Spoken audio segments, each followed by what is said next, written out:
मुझे आपके doctor profile के बारे में कुछ बताइए कि आप क्या प्रैक्टिस करते हो? मैं एक्चुअली इंटेंसिविस्ट हूँ। इंटेंसिविस्ट एक ऐसा डॉक्टर है जो इमरजेंसी पेशेंट्स हैंडल करता है। और आपके प्रैक्टिसेस में आपको क्या-क्या चैलेंजेस आते हैं? कैसे-कैसे आपको पेशेंट्स देखने को मिलते हैं? 16 इयर्स का एक लड़का था, उससे स्टमक कैंसर डायग्नोस हुआ था। किसी का पैर टूटा हुआ आता है, बहुत बार पेशेंट्स का असॉल्ट असॉल्ट समझते हो ना असॉल्ट? हाँ। जब झगड़ा होता है तो तलवार ये वो उससे जो झगड़े होते हैं तो लिटरली पेशेंट खुद का हाथ ऐसा मतलब नॉट पेशेंट उसके रिलेटिव्स टूटा हुआ हाथ भी हमारे पास ऐसा पकड़ के लेके आते हैं। अवेयरनेस नहीं है इंडिया में, लाइक पेशेंट खुद ही डॉक्टर बन जाता है। आपकी लाइफ इम्पोर्टेंट है, आप पे आपके फैमिली मेंबर्स भी डिपेंड है, एटलीस्ट उनके लिए सही आप जाके एक बार डॉक्टर से मिल लो। नमस्कार। आज हमारे साथ डॉक्टर श्रुति कुलकर्णी जुड़ चुकी है, जो कि एक इंटेंसिविस्ट है। संचेती हॉस्पिटल में पुणे में प्रैक्टिस करते हैं और इनको काफ़ी एक्सपीरियंस है और उन्होंने बहुत बहुत अच्छे अच्छे एक्सपीरियंस हमारे साथ शेयर किए। हेल्थ अवेयरनेस के बारे में बात हुई है और बहुत इंटरेस्टिंग पॉडकास्ट रहा है ये। Let's get into the video.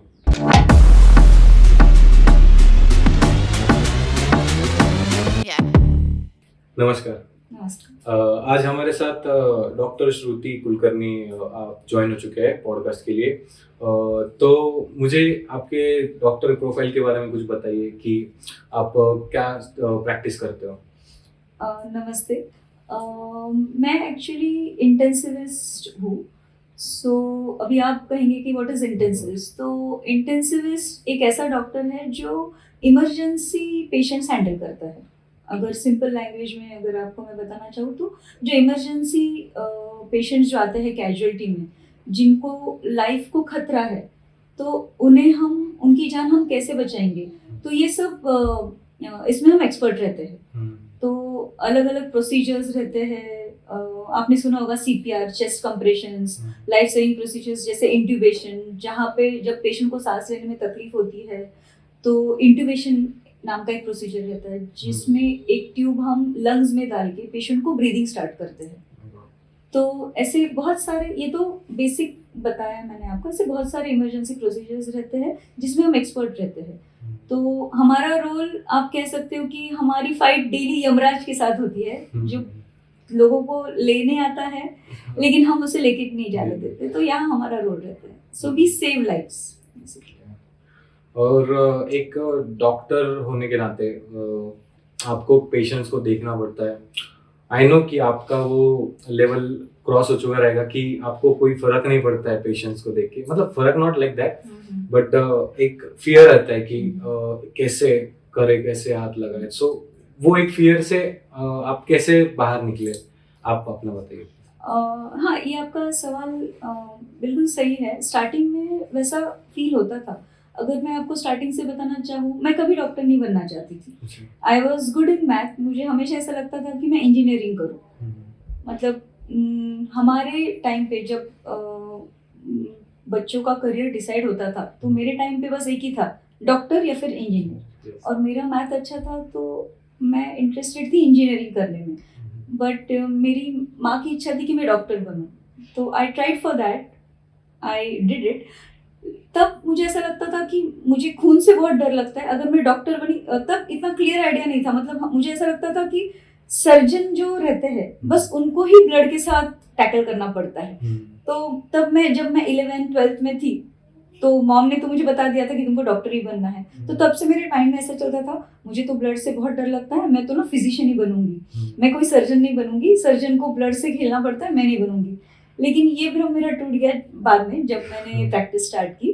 तो हाँ, पहले डर लगता था, लेकिन कैसा होता ना, जब हम ग्रेजुएशन हमारा स्टार्ट होता है लाइक फर्स्ट ईयर में, तो हमें एनाटॉमी सब्जेक्ट रहता है। एनाटॉमी मतलब क्या कि जिसमें बॉडी का पूरा डिटेल हम पढ़ते हैं। तो उसमें ही डिसेक्शन नाम का एक प्रोसीजर रहता है प्रैक्टिकल। तो उसमें ना डेड बॉडी, आपने मुन्ना भाई एमबीबीएस देखा होगा, करेक्ट? तो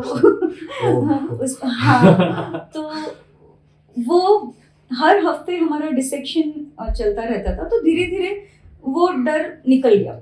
हाँ, सबका डर नहीं जाता है, ठीक है। अभी जैसा मैं इंटेंसिविस्ट बन गई, मैं इमरजेंसी मेडिसिन में आ गई, तो वो मेरे नसीब में था ही कि मैं वो बनूं, इसलिए अभी मुझे वो चीज़ का डर नहीं लगता। तो ये डर मेरा कॉलेज में ही चला गया था। और जब मैंने जॉब स्टार्ट किया तो ऑब्वियसली पहले कोई भी ऐसा स्टार्टिंग में आईसीयू में जाके जॉब नहीं करता है, पहले तो हमें वार्ड में ही प्रैक्टिस करना पड़ता है। तो मेरे जो सीनियर थे, मैं पहले औरंगाबाद के एपिक्स हॉस्पिटल में थी, तो डॉक्टर आशीष कठारे जो अभी भी मेरे गुरु है, जिनसे मैंने सब कुछ सीखा है, तो उन्होंने ऑब्जर्व किया, उन्हें ऐसा लगा कि शायद मुझ में वो स्किल्स है कि इसे हम ट्रेनिंग दे सके आईसीयू रिलेटेड। तो उन्होंने मुझे मोटिवेट किया, बहुत सारे जो आईसीयू रिलेटेड जो प्रोसीजर्स सॉरी व्हाट वी से कोर्सेज रहते हैं लाइक ACLS BLS, इसके बारे में भी मैं आपको बताऊंगी। तो उन्होंने मुझे मोटिवेट किया वो करने में, और विद इन 3 months उन्होंने मुझे आईसीयू में लिया और बहुत सारे प्रोसीजर्स उनके अंडर मैंने सीख लिए, बहुत जल्दी सीख लिए। तो तब मुझे पता चला कि इंसान को अगर पहले से अंदर से वो चीज में इंटरेस्ट है तो ही वो उसमें सक्सीड कर सकता है। अगर तब मुझे ऐसा लगता था कि नहीं ये मेरे बस की बात नहीं है, तो शायद मैं तभी वो ड्रॉप करती थी और मैं कुछ और करती थी। ये मैं क्यों इतना कॉन्फिडेंटली कह रही हूँ, क्योंकि मेरे बहुत सारे कलीग्स जिन्होंने मेरे साथ ग्रेजुएशन किया, बाद में उन्होंने क्विट करके आज बहुत सारे मेरे फ्रेंड्स वो कॉल सेंटर में भी जॉब करते हैं, कुछ कंस्ट्रक्शन फील्ड में चले गए हैं और कुछ फिजियोथेरेपी में चले गए। तो ऐसा होता है। तो आई थिंक ये मेरे अंदर ही था कि मैं ये इमरजेंसी मेडिसिन करूँ, and thanks to my mom कि उन्होंने मुझे ये डॉक्टर के लिए फोर्स किया। एक्चुअली वो फोर्स ही था, मुझे सच में डॉक्टर नहीं बनना था, but now I am happy. क्योंकि और एक इंसिडेंस में ये बताना चाहूँगी कि इतना मैंने दिल से ये सब क्यों कंटिन्यू किया। जब मेरी डिलीवरी हुई थी, आई हैव अ डॉटर, तो जब डिलीवरी हुई थी तो उसके कुछ सिम्टम्स थे जिससे पता चला मुझे कि उसको जॉन्डिस है। तो तब मुझे रियलाइज हुआ कि मुझे ये सब नॉलेज होने की वजह से मैंने जल्दी से पिकअप किया और मैंने तुरंत ट्रीटमेंट स्टार्ट कर दी थी मेरी बेटी की। तो वो सिर्फ 4 दिन की थी तब। तो उसके बाद मैंने आई थैंक गॉड कि आपने मुझे ये प्रोफेशन दिया जहाँ पे मैंने मेरी डॉटर का जल्दी से ट्रीटमेंट स्टार्ट किया। क्योंकि जब मैं औरंगाबाद में थी ना, तब वहाँ पे कैब फैसिलिटीज़ नहीं थे। जिस दिन उसको तकलीफ हो रही थी, बहुत ज़ोर से बारिश चालू थी, कुछ फैसिलिटीज़ नहीं थे कि मैं हॉस्पिटल उसे कैसे लेके जाऊँ, लेकिन मुझे पता था कि मुझे क्या ट्रीटमेंट करना है। तो 4 दिन की बच्ची थी मेरी, मैंने खुद उसका ब्लड सैंपल लेके ब्लड टेस्ट किया था। तो ये सब शॉर्ट में बता रही हूँ। तो ये सब चीज़ें हैं जिसकी वजह से मैं और मोटिवेट हो गई। मैंने और आगे बहुत सारे कोर्सेज किए ICU related. Then there was no looking back, I just continued doing the work. Nice. Course के बारे में बता रहे थे आप, वो बता दीजिए। यस, सो बेसिक कोर्स जो रहता है BLS और ACLS। So BLS is basic life support और ACLS is advance life support. तो BLS में क्या होता है ना, अभी अपने इंडिया में अवेयरनेस इतना नहीं है, लेकिन आप अगर फॉरेन कंट्रीज, डेवलप कंट्रीज में अगर देखो ना, कॉमन पीपल जो डॉक्टर्स नहीं है उनको भी ये कोर्सेज कंपलसरी उन्होंने कर दिए। लाइक हम चलते फिरते कभी भी देखते हैं, बहुत बार आपने भी देखा होगा कि we are walking on the road और कोई इंसान अचानक से बेहोश होके गिर जाता है जमीन पे। तो ऐसे वक्त हमारे पास क्या करते हैं, चप्पल सुंघाएंगे, कांदा लेके जाएंगे। तो ये सब चीजें बहुत गलत है। तो उसमें क्या करना पड़ता है ना कि we have to go to the patient, उससे टैप करना पड़ता है, उन्हें पूछना पड़ता है आई ओके, मतलब ऑब्वियसली जो भी हमें लैंग्वेज पता है, आप ठीक हो ना। अगर हम देखते हैं कि पेशेंट का रिस्पॉन्स नहीं है, तो हम ना यहाँ पे कैरोटिड पल्स रहती है जो हार्ट के काफी नजदीक एक नस रहती है, उससे हम फील करते हैं। ये तो सबको पता ही रहता है, दिस इज वेरी बेसिक। तो अगर वो पल्स हमें नहीं लगती है, यहाँ पे ऐसा फिंगर रख के देखना पड़ता है। अगर सांस नहीं चल रही है, हवा लगती है ना नाक से, तो हमें CPR स्टार्ट करना पड़ता है। CPR is cardio pulmonary resuscitation. मतलब पेशेंट अनरिस्पॉन्सिव क्यों है, क्योंकि उसका हार्ट का पंपिंग बंद हो गया है और उसकी वजह से ब्रेन को ब्लड सप्लाई नहीं जा रहा है। तो हम चेस्ट कंप्रेशन स्टार्ट करते हैं, तो उसकी एक टेक्निक रहती है। तो वो टेक्निक क्या है, ये कोर्सेज में सिखाया जाता है। ठीक है, तो सिर्फ हार्ट स्टार्ट करना उससे नहीं होता है, उसके लिए हमें लंग्स के लिए ऑक्सीजनेशन भी जरूरी रहता है। तो ऑक्सीजन तो एटमॉस्फेयर में है ही, लेकिन वो अपने बॉडी में कैसे पहुंचे, तो उसके लिए कुछ प्रोसीजर्स रहते हैं। जैसे मैंने आपको कहा बैक मास वेंटिलेशन या फिर इंट्यूबेशन। अभी इंट्यूबेशन है तो हॉस्पिटल सेटअप में ही होगा जहाँ पे ICU है, लेकिन अगर हम रास्ते पे चलते अगर किसी को देखते हैं ऐसे पेशेंट अनकॉन्शियस है तो ये प्रोसीजर्स सबको आना बहुत ज़रूरी है, जो कि अपने इंडिया में अभी लैकिंग है। तो मेरी एक ख्वाहिश है कि अगर कभी मुझे मौका मिले तो मैं कुछ कुछ बेसिक चीज़ें हैं जिनका नॉलेज मैं कॉमन पब्लिक को देना चाहूँगी। एक तो जो मैंने ये आपको अभी बताया अनरिस्पॉन्सिवनेस, तो अनरिस्पॉन्सिवनेस का कॉज अलग अलग रहेगा, वो कुछ भी हो सकता है। हार्ट अटैक, सिंपल लैंग्वेज में अगर कहूँ तो हार्ट अटैक, जिसे हमारे मेडिकल टर्म में मायोकार्डियल इन्फार्क्शन कहते हैं। और फिर स्ट्रोक, मतलब आपको समझिए लैंग्वेज में बताओ तो पैरालिसिस, ब्रेन में ब्लीडिंग हो सकती है या फिर ब्लड सप्लाई बंद होने की वजह से, इसे स्ट्रोक कहते हैं, पैरालिसिस का अटैक।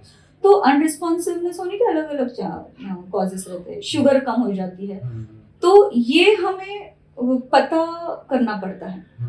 और आईसीयू में जब हम काम करते हैं ना तो मल्टीटास्किंग एक फैक्टर बहुत जरूरी रहता है। पेशेंट को ट्रीट करते करते हमारे दिमाग में चलते रहता है कि ये ऐसा जो पेशेंट को हुआ है उसके रीजन क्या हो सकते हैं। तो साइमल्टेनियसली हमें एक्ट करना पड़ता है, मेडिसिन देने पड़ते हैं, लैब इन्वेस्टिगेशंस करना पड़ता है, इमेजिंग रहता है, सो बहुत सारी चीजें। It's not a simple job, it's challenging. और आपके प्रैक्टिसेस में आपको क्या क्या चैलेंजेस आते हैं, कैसे कैसे आपको पेशेंट्स देखने को मिलते हैं? जैसे मैंने आपको कहा कि पेशेंट मतलब जब आता है इमरजेंसी तो वो अभी सपोज किसी पेशेंट, अब मैं अभी फिलहाल तो मैं संचिति हॉस्पिटल में काम करती हूँ। इट्स बेसिकली ऑर्थोपेडिक हॉस्पिटल, मतलब हड्डियों का हॉस्पिटल है वो।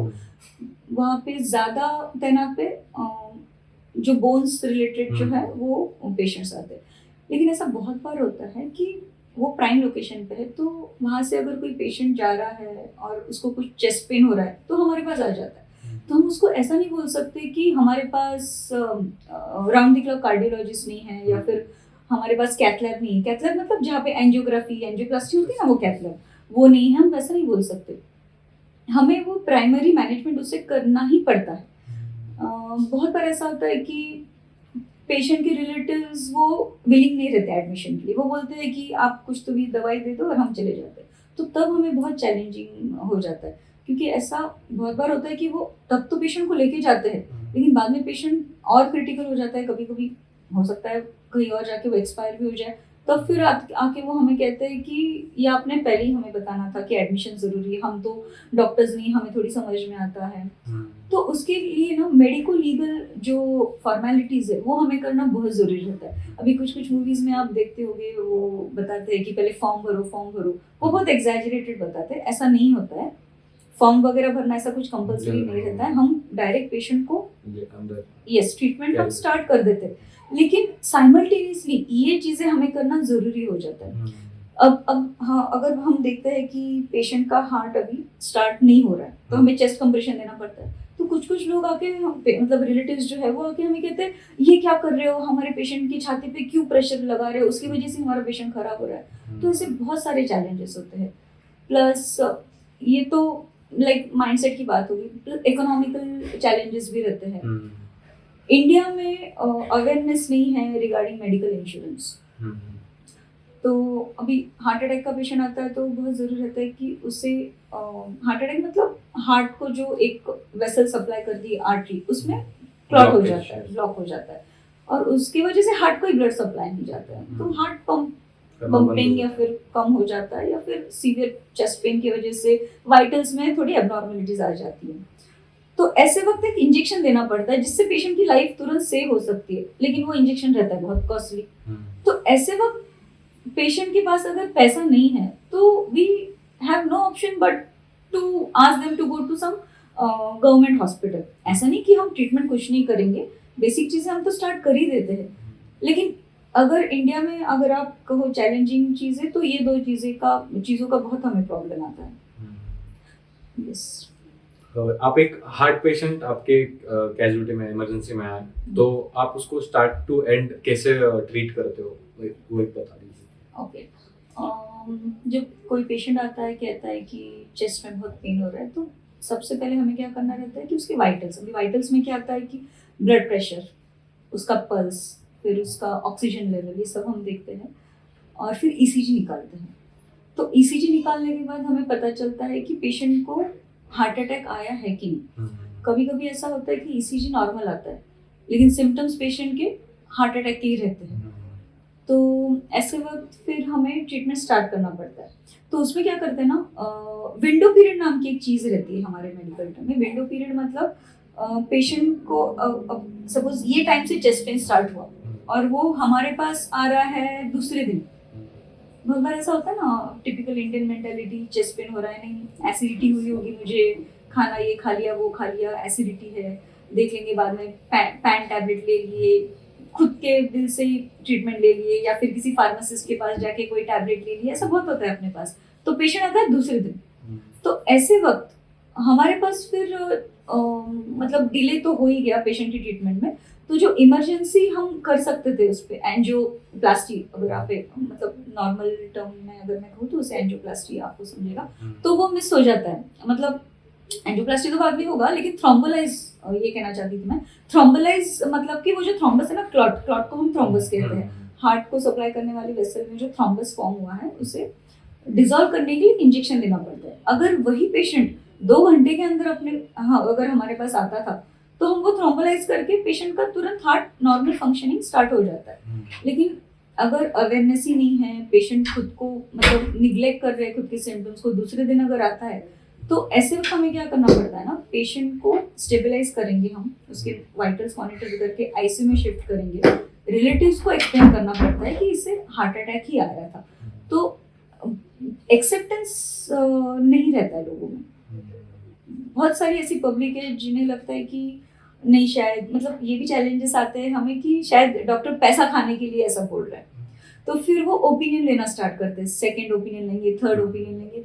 उसमें फिर पेशेंट का भी टाइम, मतलब जो डिजीज है ना, प्रोग्रेस होते जाता है। ठीक है, तो सपोज उनका सेकंड ओपिनियन, थर्ड ओपिनियन उन्हें कहता है, जो डॉक्टर्स का ओपिनियन ले रहे कि नहीं, ये जो ट्रीटमेंट दे रहे हैं वो सही है, तो फिर हमें उनको काउंसलिंग करके, लोडिंग डोज वगैरह तो हम ऑलरेडी दे चुके रहते हैं। लोडिंग डोज मतलब क्या रहता है कि खून पतला करने के टैबलेट्स और इंजेक्शंस रहते हैं। उसमें क्या आता है, एकोस्प्रिन टैबलेट आती है, एक साथ 4 टैबलेट्स देना पड़ता है।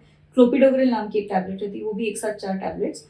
फिर स्टैटिन्स रहते हैं, मतलब जो कोलेस्ट्रॉल के लिए जो हम देते हैं ना, कोलेस्ट्रॉल बढ़ने के बाद जो हम ट्रीटमेंट देते हैं पेशेंट को, वो एक टैबलेट रहता है। और एक लो मॉलिक्यूलर वेट हिपैरिन नाम का इंजेक्शन रहता है, जिससे ब्लड जल्दी से जो क्लॉट रहता है वो डिसॉल्व हो जाता है। तो ऐसी 4 चीज़ें हम देते हैं, that is called as loading dose.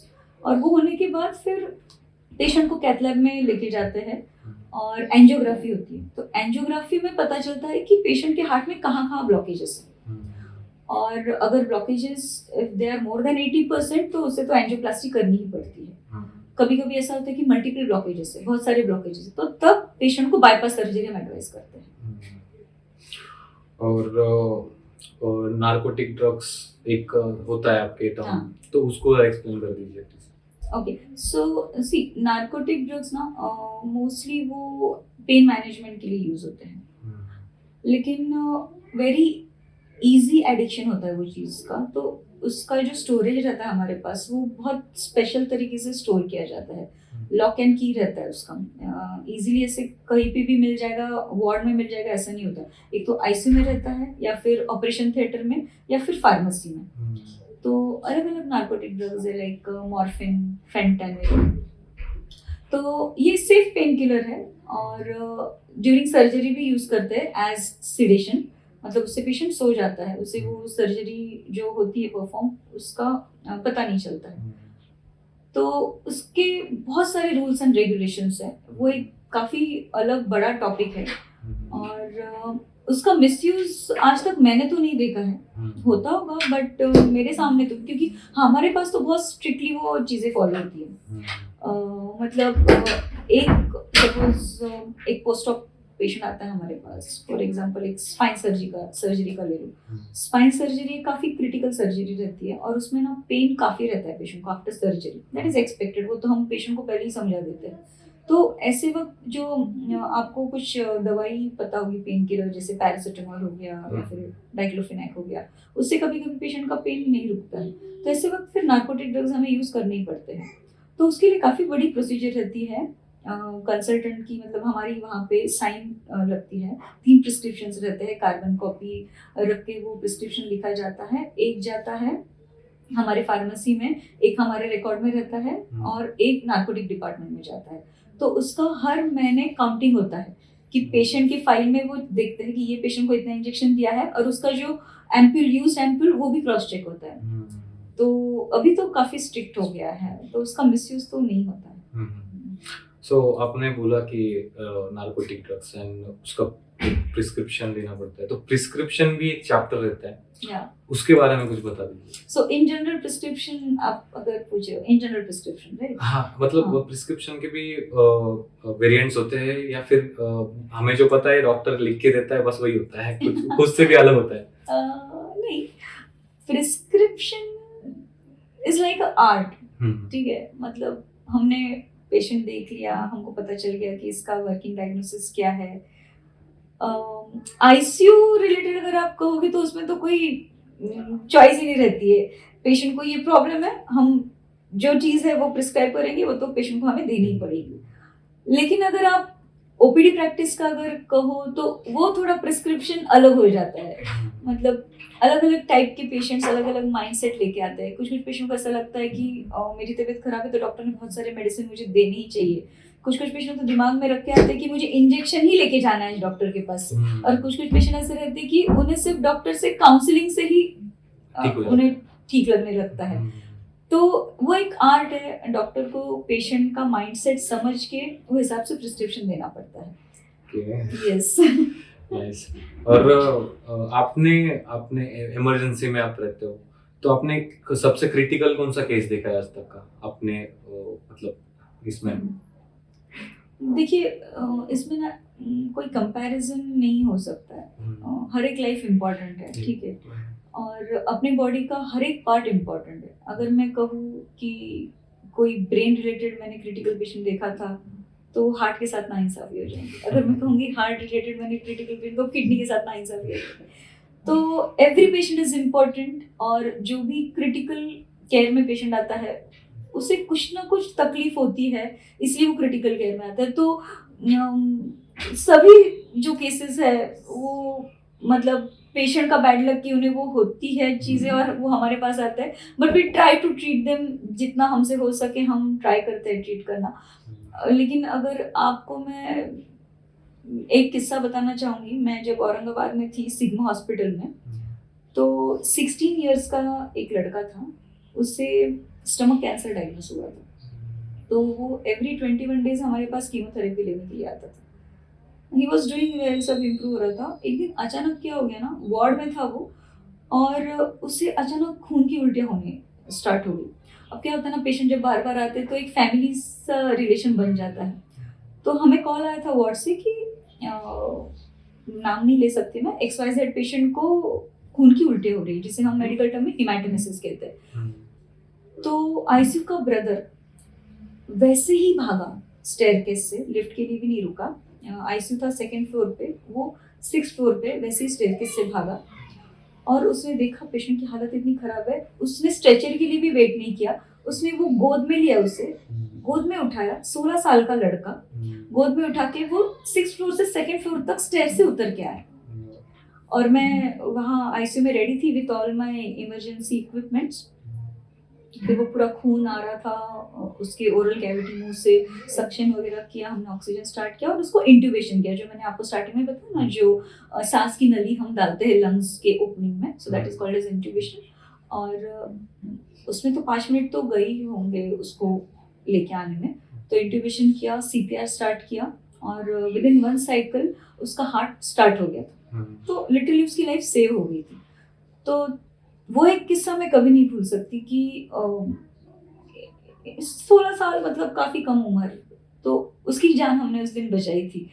तो जैसे मैंने स्टार्टिंग में आपने मुझे पूछा था ना कि आपको डर नहीं लगता है क्या, तो जब जान बचानी रहती है ना तो हमें कुछ नहीं दिखता है। हम ये नहीं सोचेंगे अरे मुझे ग्लोव्स पहनना है, उसका खून लगेगा, नहीं, हम बस वो प्रोसीजर कर देते हैं। तो वो एक किस्सा मैं कभी नहीं भूल सकती। अगर सबसे क्रिटिकल केस अगर आप कहेंगे तो ये था मेरी लाइफ का।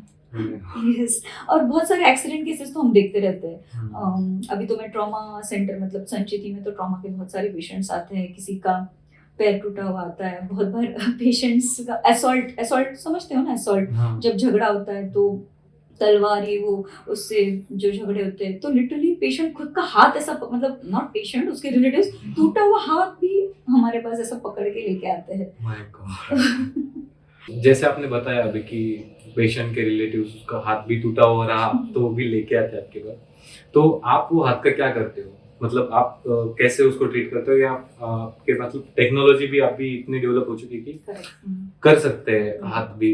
लाइक मुझे पता नहीं इतना पर मैंने देखे वीडियोस वगैरह, तो उतना मुझे आइडिया है। तो आप बताइए कि क्या आप करते हो?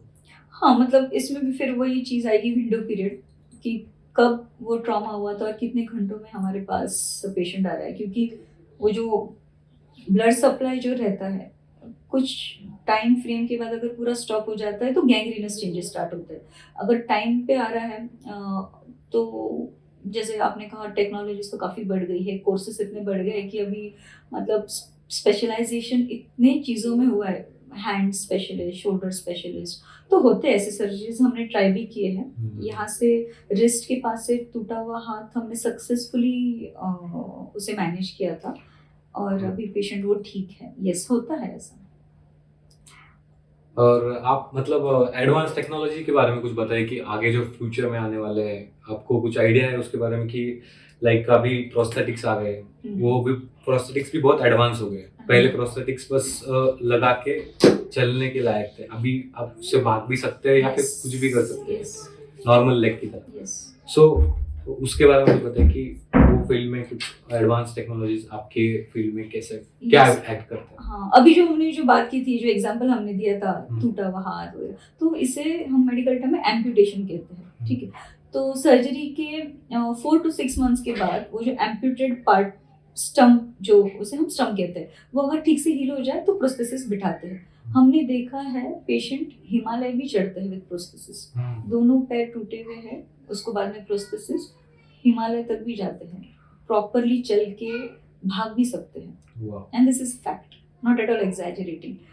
हमारे पास तो ऐसे भी केसेस आते हैं, सुसाइडल अटेम्प्ट करते हैं, ट्रेन के नीचे आ जाते हैं, दोनों पैर कट करके। ये केस मैंने देखा है संचिति हॉस्पिटल में, जब मैंने नया नया हॉस्पिटल ज्वाइन किया था। तो टेक्नोलॉजीज तो सच में काफ़ी इम्प्रूव हुई है,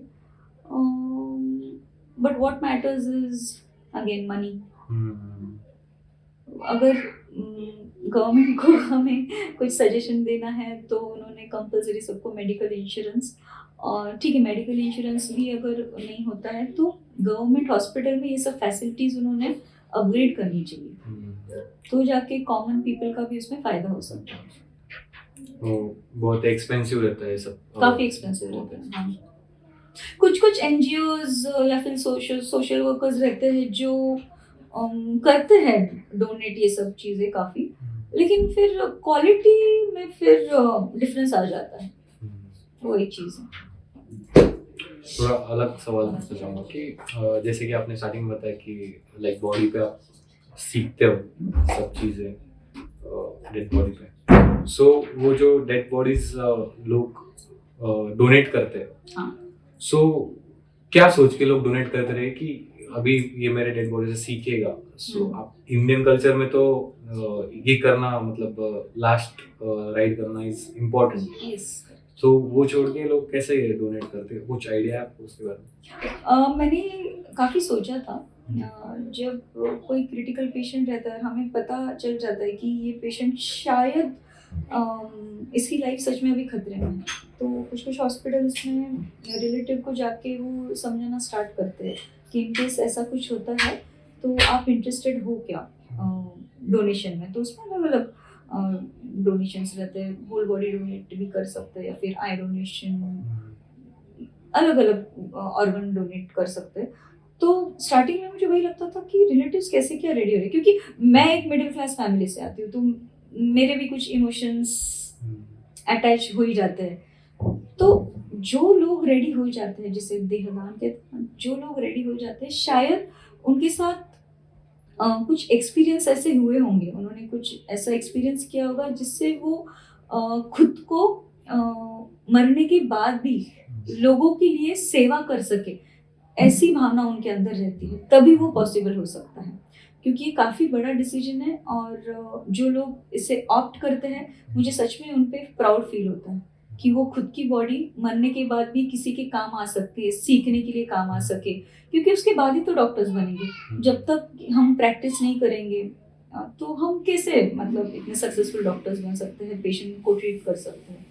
तो I think hats off to those people जो रेडी होते हैं खुद की बॉडी देने के लिए, जिसकी वजह से और भी कई डॉक्टर्स सीख पाएंगे और हमसे भी अच्छा कर पाएंगे आगे। जैसे कि आपने कहा कि आप अप्रोच कर मतलब डॉक्टर्स अप्रोच करते हैं फैमिलीज को ये कि पेशेंट की क्रिटिकल हालत है, आपको पता रहता है कि उसका लाइफ टाइम ज़्यादा नहीं बचा है, आपको ये भी बात बतानी पड़ती है कि उसका लाइफ टाइम ज़्यादा नहीं बचा है, तो वो फैमिली कैसे एक्सेप्ट करती है कि ये बात कि मतलब not like for donation but normal भी, हाँ नॉर्मल भी आपको बताना ही पड़ता है कि इस कम टाइम बचा है करके। सो वो आप कैसे बताते हो, मतलब मुश्किल, सबसे मुश्किल लगता है मुझे वो कि आपका बताना और उनका एक्सेप्ट करना, दोनों भी चीज़ें मुश्किल है। कुछ कुछ पेशेंट्स अनफॉर्चुनेटली हमें टाइम ही नहीं देते हैं, इतने क्रिटिकल होते हैं कि वार्निंग साइंस ही नहीं रहती and they just pass away. लेकिन कुछ कुछ पेशेंट हमें पता चल जाता है, कुछ साइंस रहते हैं, जैसे बीपी कम हो गया, ब्लड प्रेशर कम हो गया, और बहुत कुछ मतलब सब पॉसिबल ट्रीटमेंट देने के बाद भी बीपी नहीं बढ़ रहा है। बीपी नहीं बढ़ेगा तो इम्पोर्टेंट ऑर्गन्स को ब्लड सप्लाई नहीं जाता है ना, तो जैसे किडनी को भी ब्लड सप्लाई नहीं गया तो यूरिन आउटपुट, किडनी यूरिन बनाती है तो यूरिन आउटपुट भी यूरिन बनाना ही किडनी बंद कर देगी क्योंकि उसे ब्लड ही नहीं मिल रहा है। तो ये सब जब चीज़ें होती है तो हम रिलेटिव को आइडिया देना स्टार्ट कर देते हैं। हम ऐसा डायरेक्ट उनको नहीं कह सकते, हालांकि हमें पता रहता है कि दिस पेशेंट 90% शायद he won't make it out, लेकिन हम उन्हें डायरेक्ट ऐसा नहीं बता सकते क्योंकि उनके इमोशंस का रिस्पेक्ट करना हमारा काम रहता है। It will be very rude अगर हमें बता दे नाही तुमचं पेशंट ना 2 दिवसाच्या वर, सॉरी मी मराठी बोलू कुठून चालू करू आता? मराठी चालू करू. आपका पेशेंट, तो हम उन्हें ऐसा नहीं कह सकते कि आपका पेशेंट काफी क्रिटिकल है और हो सकता है कि वो एक्सपायर हो जाए, तो ऐसा तो होता ही नहीं है, ऐसा करना भी नहीं चाहिए। तो जब हमें पता चलता है कि पेशेंट काफी क्रिटिकल है और इसके पास शायद 2 या 3 दिन ही, ऐसा मतलब एस्टिमेट हम नहीं कर सकते, लेकिन एक्सपीरियंस से ये सब चीजें सीख जाता है हम लोग। तो हमें धीरे धीरे उनको हम एक्सप्लेन करना स्टार्ट कर देते हैं कि अभी बीपी कम हो गया है, पेशेंट का यूरिन आउटपुट कुछ भी नहीं आ रहा है, पेशेंट को वेंटिलेटर पे हमें लेना पड़ा है, ऑक्सीजन लेवल कम हो रहा है, पेशेंट बहुत क्रिटिकल है, अगर आपके कोई नज़दीकी रिलेटिव्स हैं आप उन्हें बुला लो। तो ऐसा धीरे धीरे हमें उन्हें आइडिया देना पड़ता है, लेकिन ऐसा रूडली डायरेक्ट हम नहीं बता सकते। लेकिन इसका ये मतलब नहीं कि हम फैक्ट उनसे छुपाते हैं, हम उन्हें कहते हैं कि पेशेंट की लाइफ डेंजर में है, उन्हें हम झूठी तसल्ली नहीं देते हैं। आपने ऐसे भी बताया कि पेशेंट को आप मतलब आप पेशेंट के रिलेटिव को आप बताते हो, आइडिया देते हो, तो तब तक पेशेंट आईसीयू में रहता है, वेंटिलेटर पे ही रहता है, तो उसका खर्चा मतलब बढ़ेगा ही डे बाय डे। सो वो कैसे मैनेज होता है?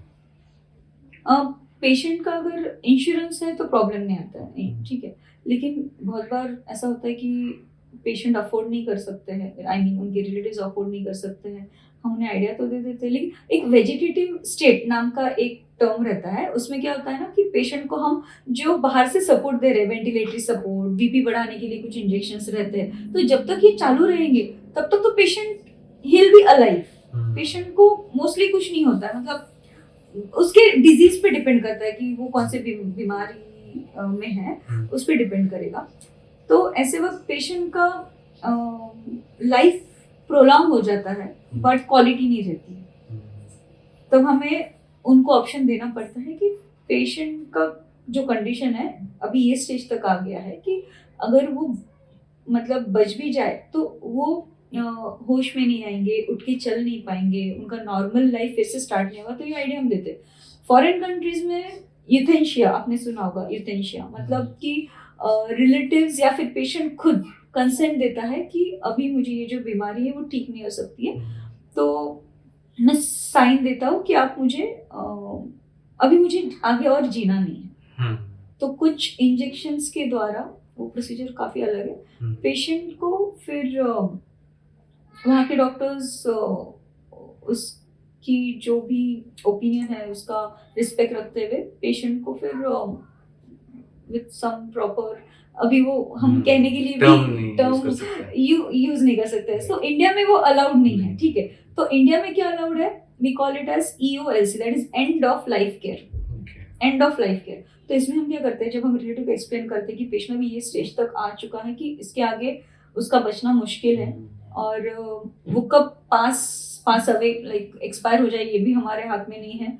और एज अ डॉक्टर हम उसके जो कुछ लाइफ सेविंग जो प्रोसीजर्स चालू है, जैसे वेंटिलेटर हो गया, बीपी के लिए, बीपी बढ़ाने के लिए इंजेक्शन चालू है, वो हम बंद नहीं कर सकते। तो इसमें हम क्या करते हैं, एंड ऑफ लाइफ केयर में इसके आगे अगर कुछ इमरजेंसी प्रोसीजर लगती है तो वो हम ना करें, ऐसा हम उन्हें सजेशन देके उनकी कंसेंट लेते हैं, 4 रिलेटिव की कंसेंट लेते हैं।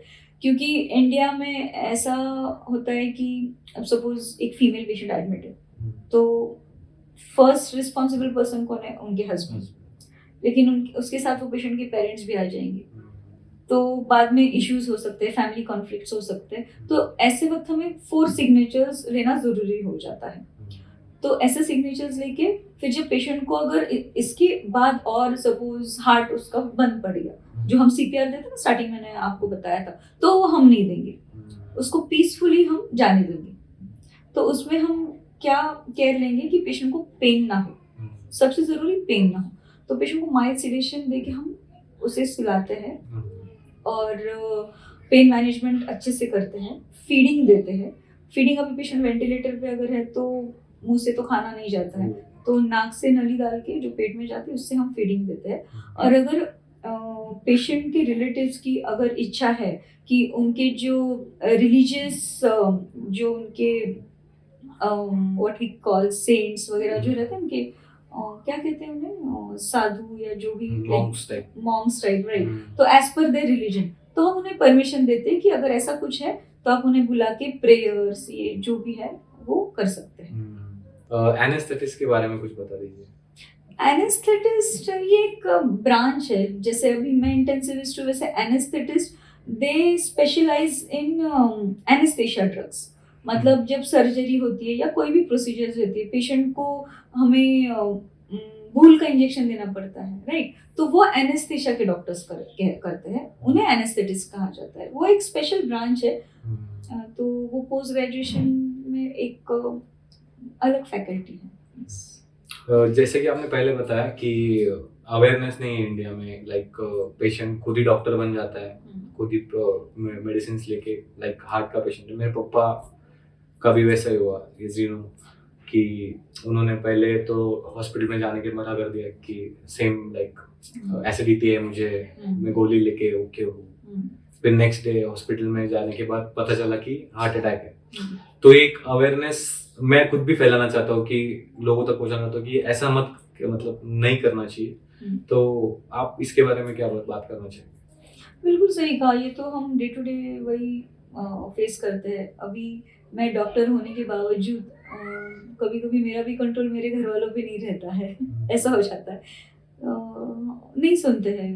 प्रॉब्लम इंडिया में वही है, पता नहीं क्यों डर रहता है डॉक्टर के पास जाने के लिए। माइंड में शायद एक चीज़ ऐसी बैठी गई कि डॉक्टर के पास जाएंगे तो डॉक्टर बहुत सारे इन्वेस्टिगेशंस बोलेंगे, ये लैब करो, ये ब्लड टेस्ट करो, ये CT स्कैन करो। ये काफ़ी हद तक डॉक्टर का नाम अननेसेसरी खराब हो चुका है, ऐसा मुझे लगता है। लेकिन ऐसा नहीं है। अगर दिमाग में ऐसा बैठा भी है तो डॉक्टर को रखिए बाजू, लेकिन आपकी लाइफ इम्पोर्टेंट है, आप पे आपके फैमिली मेंबर्स भी डिपेंड है। एटलीस्ट उनके लिए सही आप जाके एक बार डॉक्टर से मिल लो। उसके बाद भी अगर आपको लगता है कि डॉक्टर अननेसेसरी मेरे लैब टेस्ट वगैरह कर रहे हैं या जो भी इन्वेस्टिगेशन अननेसेसरी मुझे ट्रीटमेंट, तो ये बात की बात है। लेकिन एटलीस्ट बाद में ये गिल्ट नहीं रहना चाहिए कि अगर मैं मेरे जैसे आपने आपके डैड का एग्जांपल दिया, अगर हम डॉक्टर के पास जाके आते थे टाइम पे तो जान बच जाती थी। तो ये गिल्ट रहेगा लाइफ टाइम। इसलिए मैं सबको यही रिक्वेस्ट करना चाहूँगी कि अगर आपको कुछ साइंस ऐसे दिखते हैं, जैसे चेस्ट पेन हो गया या चक्कर आ रही है या पेट में दर्द हो रहा है, और बहुत ये सब चीज़ें काफ़ी सीवियर है, मतलब जो 40+ एज के ऊपर जो लोग हैं उनको अगर ऐसे कुछ भी सिम्टम्स आ रहे हैं तो उन्होंने वो निगलेक्ट नहीं करना चाहिए, डॉक्टर को दिखाना ही चाहिए। आजकल कम एज में भी हार्ट अटैक का रेशियो बहुत बढ़ गया है। करेक्ट। सो उसके बारे में क्या आप बोलना चाहिए? और एक चीज़ मैं ऐड करना चाहूँगा इसमें कि full body checkup yearly once करना ही चाहिए। वो भी आप एक बार मतलब इसी में ऐड करके बोलिए। करेक्ट।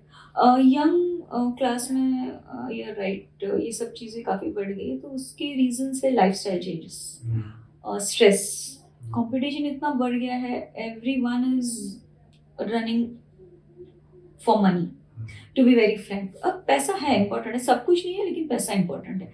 अगर ये रैट रेस में हमें रहना है तो we have to prove ourselves. और स्ट्रेस लेवल इतना है ना, मतलब कोर्सेज भी इतने बढ़ गए हैं, तो डिग्री होल्डर्स भी इतने बढ़ गए, जॉब अपॉर्चुनिटीज मतलब कम हो गई, और जो डिग्री होल्डर्स है वो बढ़ गए। तो खुद को हमें वो चीज़ में स्टेबल रखने के लिए हमें कंपटीशन, अपने आप हम उधर ही जाते हैं। तो ये स्ट्रेसफुल लाइफ की वजह से भी हो गया है।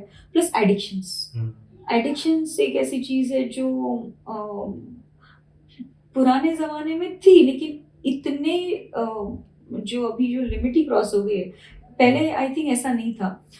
प्लस फूड हैबिट्स, अभी जंक फूड्स तो इतना बढ़ गया है। कुछ वेस्टर्न फूड्स जो यहाँ पे इंट्रोड्यूस हो चुके हैं, अपने इंडियन क्लाइमेट को शायद वो इतना सूट नहीं करते, उसके वजह से भी यंग लोगों में मोटापा, जिसे हम ओबेसिटी कहते हैं, वो दिखाई देता है। ओबेसिटी की वजह से काफ़ी सारी बीमारियां हो जाती है, बीपी मतलब हाइपरटेंशन, डायबिटीज़, और कोलेस्ट्रॉल बढ़ जाता है, और ऐसी बहुत सारी चीज़ें हैं जिसकी वजह से ये जो, जैसा आप बोल रहे हो, पैरालिसिस या हार्ट अटैक, उसके चांसेस और बढ़ गए हैं।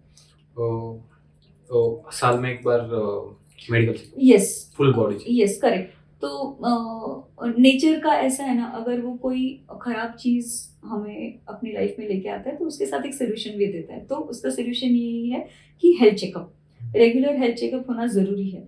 लेकिन प्रॉब्लम क्या है, जैसे हमने थोड़ी देर पहले डिस्कस किया, अगर पेशेंट को सिम्टम्स है, चेस्ट पेन हो रहा है, तब तो वो रेडी नहीं होता है डॉक्टर के पास जाने के लिए। तो ये हेल्थ चेकअप का जो अवेयरनेस है, ये लाना बहुत ज़रूरी है। अभी कुछ मैं ये देखती हूँ, आईटी कंपनीज उसमें कंपलसरी कर दिया हेल्थ चेकअप। हमारे हॉस्पिटल में भी आते हैं, ये हमारे इमेजिंग सेंटर में हेल्थ चेकअप पैकेजेस के साथ पेशेंट्स आते हैं, क्लाइंट्स आते हैं।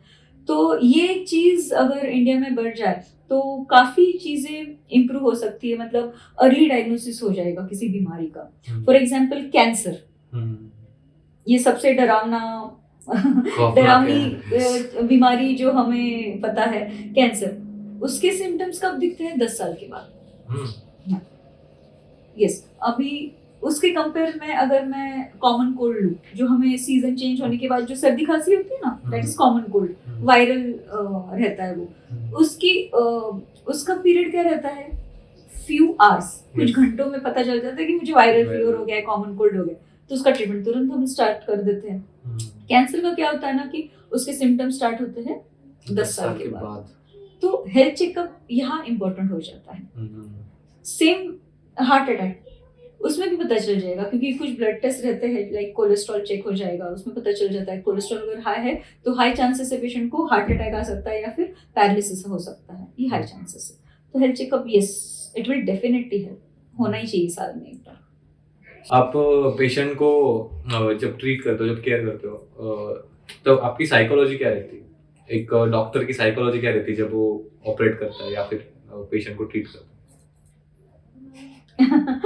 साइकोलॉजी, हम, अगर मैं मेरी बात कहूँ तो मेरे दिमाग में बस यही आता है कि पेशेंट के रिलेटिव ने हम पे भरोसा रख के एक जान हमारे पास सौंप दी है, तो उनसे ज़्यादा टेंशन हम पे रहता है, क्योंकि we are responsible for everything. अभी आगे जो भी होगा पेशेंट का, उसके लिए हम रिस्पॉन्सिबल है। तो मैं तो हमेशा ट्रीटमेंट करते वक्त ना मैं यही सोचती हूँ कि वहाँ पे मेरी माँ है, मेरे फादर है, मेरा भाई है, मेरी बहन है, ऐसा सोच के मैं ट्रीटमेंट करती हूँ। कुछ पिक्चर्स में जो डायलॉग्स कि इमोशंस नहीं रखना चाहिए, ये पर्सनली मुझे सही नहीं लगता है। पर कभी अगर आप अपने रिलेटिव्स या फैमिली मेंबर्स को ट्रीट मतलब कर चुके हैं या नहीं कर चुके अभी तक? हाँ, कर चुकी हूँ काफी। तो तब आपको मतलब कुछ प्रॉब्लम्स फेस हुए मतलब इमोशनली? सबसे पहले थैंक्स टू गॉड कि काफ़ी साल तक मेरे घर पे कोई ऐसी इमरजेंसी नहीं आई थी। 3 साल पहले मेरे मॉम को हुआ था किडनी में इन्फेक्शन। तब वो एक इमरजेंसी, सबसे पहली इमरजेंसी मैंने हमारे फैमिली में फेस की थी। तो अभी ये एक्सपीरियंस होने की वजह से मुझे थोड़ी आइडिया आ गई थी कि मॉम को क्या तकलीफ हो रही है। तो मैं हॉस्पिटल में उन्हें लेके गई, ब्लड टेस्ट किया और जो क्लिनिकली मुझे लग रहा था वही उनको निकला था। डायबिटीज़ की वजह से उन्हें काफ़ी सीवियर यूरिन इन्फेक्शन हुआ था और जो कि किडनी तक वो इन्फेक्शन फैल गया था। तो उन्हें कुछ घंटे वेंटिलेटर पे भी लेना पड़ा था। वेंटिलेटर मतलब वो ट्यूब डाल के बड़ा वाला वेंटिलेटर नहीं, जो बाहर से ही सिर्फ मास्क लगाते हैं, जिसे हम नॉन इन्वेजिव वेंटिलेशन कहते हैं, वो लगाना पड़ा था। इन्फेक्शन इतना सीवियर था, पूरे बॉडी में फैल गया था, उसे हम सेप्सिस कहते हैं। सेप्सिस मतलब कि इन्फेक्शन, मतलब किडनी में इन्फेक्शन था लेकिन वो इतना बढ़ गया कि वो किडनी से ब्लड में जाके दूसरे बॉडी ऑर्गन्स को भी अफेक्ट कर रहा था, तो उसे हम सेप्सिस कहते हैं।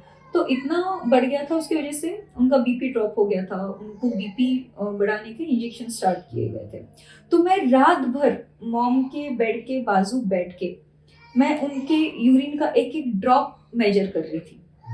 मतलब कैथेटर करते हैं, यूरिन का एक पाइप डालते हैं, तो हर घंटे 50 टू 60 ml यूरिन आना जरूरी रहता है। अगर नहीं आता है तो पेशेंट को डायलिसिस लग सकता है, लाइफ पेशेंट की डेंजर में जाती है। मतलब 24 आवर्स के ऊपर अगर यूरिन आउटपुट जितना चाहिए उतना अगर नहीं आता है तो पेशेंट को डायलिसिस की जरूरत पड़ती है। तो मैं रात भर बैठ के वो एक एक ड्रॉप मेजर कर रही थी, जो जो जरूरी चीजें रहती है। अगर यूरिन कम हो रहा है तो कितना सलाइन देना चाहिए, इतना सलाइन देने के बाद यूरिन होने का इंजेक्शन कितना देना चाहिए, बीपी का इंजेक्शन कितना बढ़ाना चाहिए। तो ये सब मैं उस दिन रात में मैनेज कर रही थी। तो मैं वही इमोशंस के साथ हर एक पेशेंट को मैं ट्रीट करना चाहूंगी।